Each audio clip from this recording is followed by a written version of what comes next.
Welcome to Razzball Radio. I am your host, Nick Capozzi. It's Friday, which means it's Sky Day. Sky Day. Hi, Sky. Welcome to Razzball Radio on the Fantasy Sports Network. How are you today, sir? Good. It's Sky Day on Friday. I like that. It is, man. I mean, you are our Friday guy because what we do on Friday is we go through some start-sits and things that we're going to be observing this weekend, inspecting, if you will. One might say surveying, probing. There you go. See, that's what happens when we're running a little late and I hang out on thesaurus.com. Probing. All right. Well, that's definitely going to perk up my Friday morning. All right. Listen, I don't talk about probing with you. Not after I spent, a week and a half on a road trip. Okay.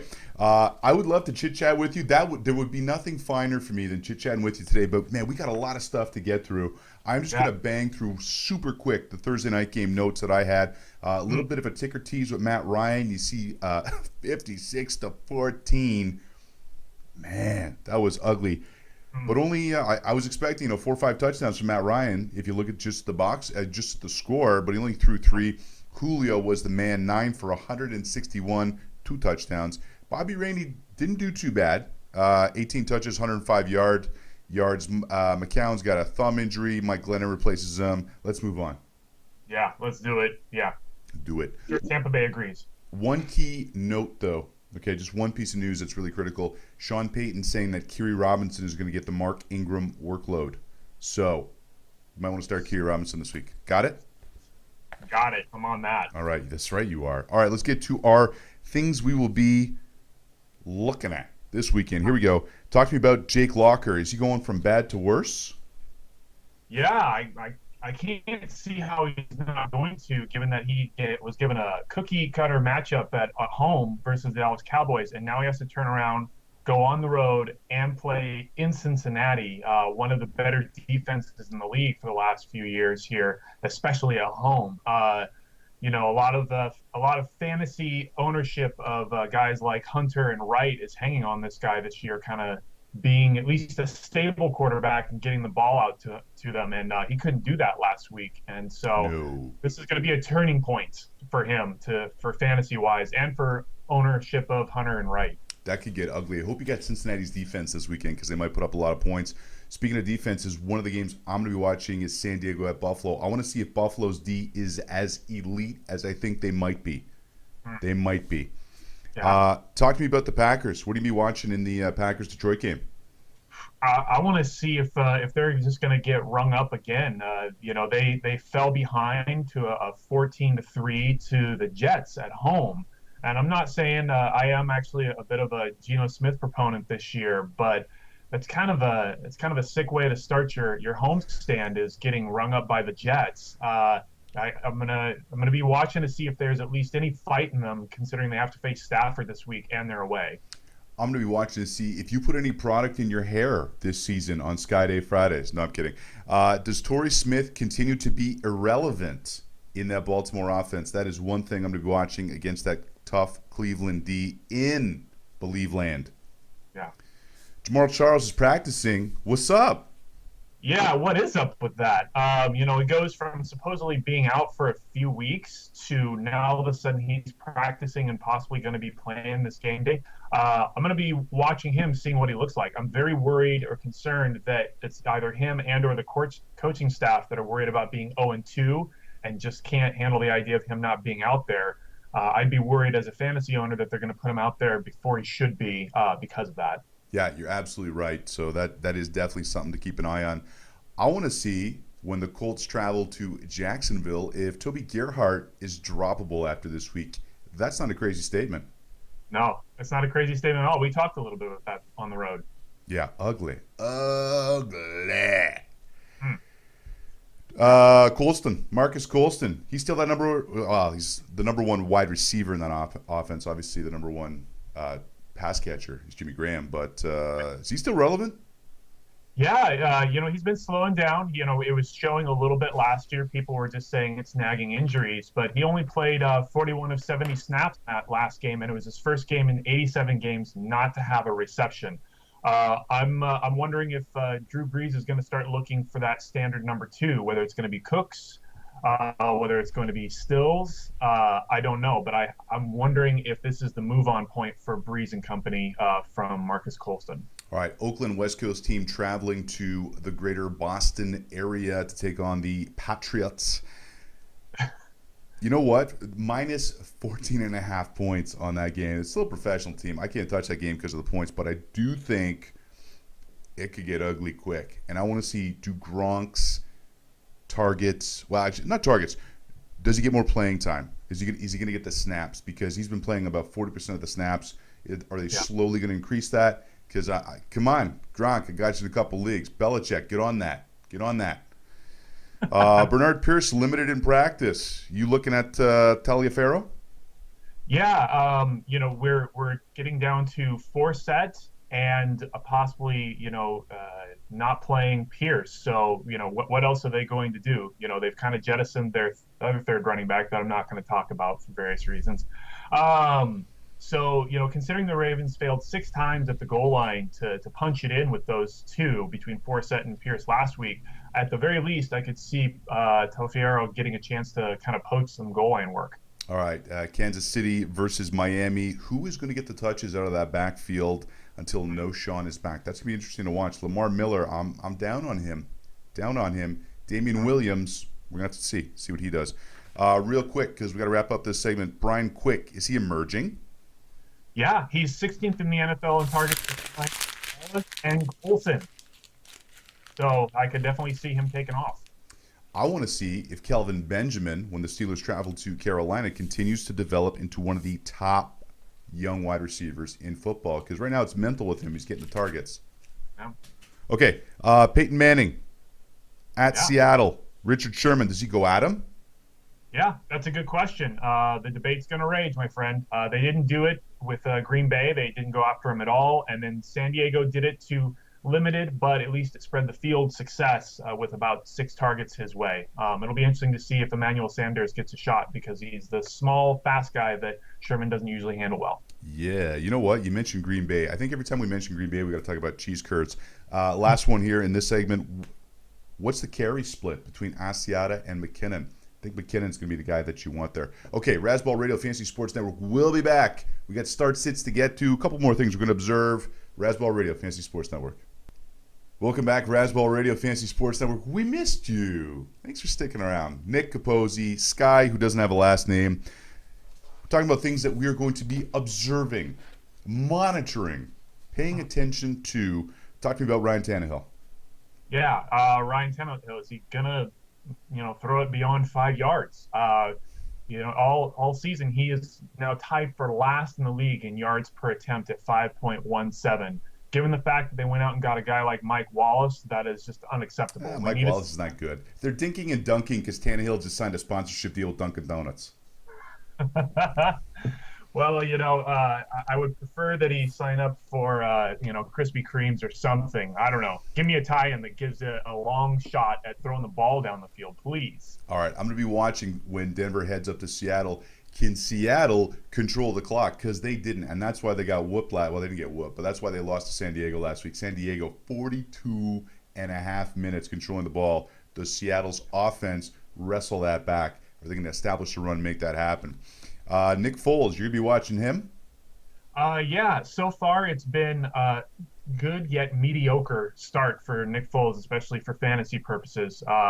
There's been plenty of dropped passes on him so far, but the big thing is that the only thing that's keeping him in the top 10 for fantasy purposes is just volume, which is what that offense is based upon.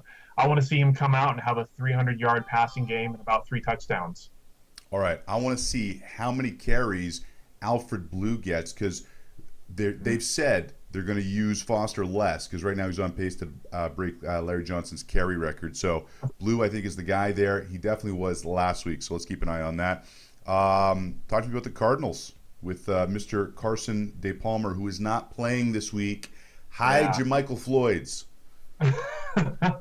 So, how long can the Cardinals wait for Palmer to get healthy at this point, with Drew Stanton at the helm? What are they going to do? They're not going to bring in Logan Thomas. br- bring in I don't know, Terrell Pryor, do something. I mean, last week was pretty atrocious given that they had the Giants, and obviously they won the game, but it was through no merit of their own. They've got two talented wide receivers that are just going to squat here. What are they going to do moving forward to get them more involved? Well, Stanton was at least targeting Larry Fitzgerald. I believe Michael Floyd had 6 targets, only caught one because Stanton. Ugh, that was messy. All right, Uh, I'm watching that Green Bay game specifically to see Devontae Adams. They're saying he's going to be the guy now, or he's going to emerge. And that offense, he could be pretty sexy. He's available in a ton of leagues. Let's get to start sits now. These aren't your typical start sits. We're going, a little bit deeper here. Guys you might not expect us to say start or sit, at least in some situations. You're starting Jared Cook, the 19th ranked tight end. Yeah. So far this season, the Cowboys have given up 3 touchdowns to tight ends on the year. One of them was 2 of them to Vernon Davis, one of them to Delanie Walker. So either they just ignore any and all San Francisco 49er current or former players when they get in the end zone, or it's a tight end thing. And I'm thinking it's a tight end thing. I can see Cook getting a touchdown in this game. All right. We just mentioned Devontae Adams. I'm totally starting him. He's the 66th ranked wide receiver. I'm going to go with him because that Detroit secondary has more holes in it than Swiss cheese that someone attacked with an AK-47. So I'm going Devontae Adams. He's a start for me. You're starting Donald Brown against Buffalo's D. That is, you got some stones, brother. Well, let's look at the fact that last year, behind a terrible Colts line, Donald Brown put up quite a display. While Trent Richardson was plodding along for his 2.7 yards per carry. The Chargers have proven that they've been committed to the ground game with Ryan Matthews. I think they stay with that same game plan, and they just sub in Donald Brown, who's a more than capable back. And as long as he gets the volume, RB2 week is easily within grasp. Dwayne Allen, 18th ranked tight end this week. I'm going with him, and it's because I'll tell you why. Because he did nothing last week. But Nando DeFino made a great point on the Fantasy Funhouse Sirius XM Roto Experts. You want to listen to that for sure. Nando's the man. Brought up a great point that to try and slow down Philly, teams are going to run the ball. So Allen was a blocker. All right, Ruben Randall, why you starting him? 50th ranked wide receiver. That one I might give you a hard time on that one because I don't know if you know this. Giants are not good. The Giants aren't good, but neither is Victor Cruz. He's been dropping anything and everything that's been thrown his way, I do think that given the fact that I think they're going to try to move away from Cruz this game, I think they're going to try to target Ruben Randall a little bit more. I could easily see him getting 50 to 75 and a touchdown. I like Randall's upside. There's no question. But right now, that offense, that everything is just wrong with the Giants this year. I think so anyway. It's sad but true. I'm starting Buffalo's defense versus San Diego, 13th ranked defense. That kind of surprised me. Look, they're in Buffalo. That defense has looked really good. And look, it's Buffalo, so it might be good for 2 games. There's not much to do in Buffalo except to go to Mighty Taco. Mighty Taco, Mighty Taco. Google, go to YouTube and look up those Mighty Taco commercials. They're awesome. Terribly awesome. I have seen one. Buffalo. Telling you. The flow. You're starting Geno Smith, the 18th ranked quarterback. I liked his moxie last week. I think he's still got upside, but you're starting him. Yeah, I'm looking around. I think the Bears' defense is abusable at this point. I like the Jets. I like the Jets at home, this call really does hinge on whether or not Eric Decker is fully healthy. But I think the Geno Smith that we saw last year was a guy that just didn't have anyone to throw to, other than a little PPR guy and Curley. Now with Decker there, I think he gets to spread the ball around a little bit more. I think Johnson and Ivory combined really expand that offense. So I think he has a good shot at putting up a good solid, not necessarily top 10, top 5, but a top 10 day. All right. You know what? Funny you said Curley because I'm actually starting him. Jeremy Curley of the Jets, the 59th ranked wide receiver. And the reason is I think Decker's going to sit Monday night. So if you've got Decker, you got a bench spot, Pick up Curley because he's available everywhere. But someone's got to catch the ball. I think Curley's the guy there. Real quick. Now, we'll come back. We'll do the last start right after this. This is Razzball Radio, Fantasy Sports Network. We'll be back in 2 minutes. Hang out. What are you doing? What else are you going to do? You want the fantasy insight right here. Razzball Radio, Nick and Sky. Welcome back, Razzball Radio. Nick Capozzi, Sky at Nick Capozzi, NICKCAPOZZI at Sky _Razzball. All right, we just got one more start. And again, these aren't guys, these aren't kind of your traditional start and sits. We're digging deeper here. We're pulling out the shovels. We're digging trenches. Kirk Cousins, the 15th ranked quarterback, you're starting him. Tell me about it. Tell me why. Well, this game is looking more and more like it's going to be a barn burner. I think both teams are going to have to be chucking it all game to keep up. And long term, I'm not a huge Kirk Cousins guy. It does look like he might be a system QB that fits well with what's going on in Washington. But the thing is with the Eagles there, they're going to have to be playing throwing all game. They're going to have to keep all their wide receivers involved, and Kirk Cousins is definitely going to be a top 10er just on volume alone. All right, I'm going to counterpunch your argument that you just made in terms of Kirk. Yeah, that's right. That's right. I'm calling you out, Sky. Calling him out. Shots fired. You can't say that Kirk Cousins is a system quarterback because he was in a different system last year, and he played well when he got the opportunity. Now, he did. Them's fighting words. You want to go? You want to go? You want to go outside? You want to take us outside? I tell you what, and this is a ballsy one. This is if you're in a super flex league. I might actually start Ryan Fitzpatrick this week. I might. 26th ranked quarterback. No interceptions so far this year. They are running the ball like crazy. And you just got to manage the game. So, you know what? In those super flexes, I saw someone start Josh McCown yesterday in a super flex. So I'm okay with Fitzpatrick. That poor person. All right, pull up a chair for our sits. You're sitting Keenan Allen, the 13th ranked wide receiver. Que pasa, Sky?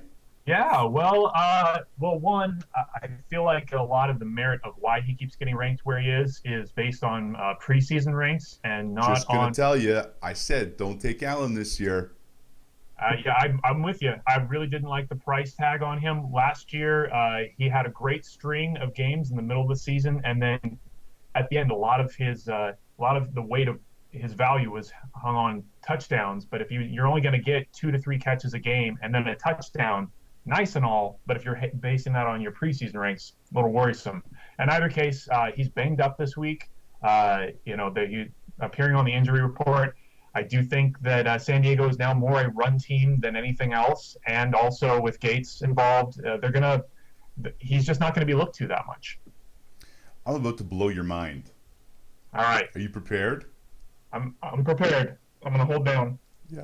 You know what? That's what you should just do with your hair going forward. Just put your hands right over top of it. I'm sitting Monty Ball versus Seattle, the 14th ranked running back, because I'll tell you why. I haven't seen much out of him this year. I think Seattle is at home. Seattle is going to be angry after last week. I think Seattle is actually going to try and dominate the clock this week, which means when the Broncos run the field, they're going to have to try and throw. Welker's back. Monty Ball, sit down. Have a seat. Sit. Yeah. He's looking very much like a Jag, just a guy at this point. Just a guy. Tony Romo, number 13th quarterback overall in the expert consensus rankings. You're sitting him? Yeah, obviously, if it's a 2 QB league, it's not really a conversation point. But in 1 QB leagues, I'm not seeing a reason to start a quarterback that's not being relied upon to throw. After a really disastrous first week in which his accuracy was just all over the place and threw a bunch of interceptions. Week 2, he turns into Alex Smith and goes for 176 and a touchdown, and he doesn't even tack on the rushing yards. He's not doing much. DeMarco Murray's doing a majority of the work. At best, if you're starting Tony Romo, what you're hoping for is they stay ground and pound, and then he gets some cheap 3-touchdown game as he vultures DeMarco down within the 10-yard line. Play action down at the goal line.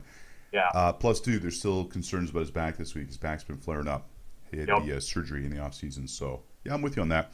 Here's one. This one might not be mind blowing, but I'm stepping out here. Michael Crabtree, 19th ranked wide receiver, sitting them against Arizona. That might be the best secondary in football. They've had trouble generating a pass rush with all the injuries and suspensions in that front seven, but those defensive backs are outstanding. And I think what they're going to do, they'll let Vernon Davis get his catches, but I think they're going to take Crabtree out of the game. So I'm sitting Crabtree. Yeah, I actually really like that call. I agree. You're sitting Shane Vereen, the 20th ranked running back. Very interesting.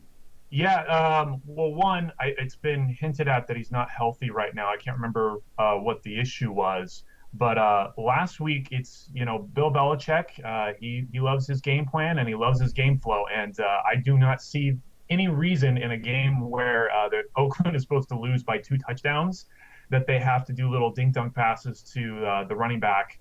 Playing the Joker role there. I think he's going to have a minimal impact on the game. I think Ridley is probably going to end up just grinding the game down near the end. He's just not going to be out there enough to count on him for fantasy value. I'm hearing what you're saying.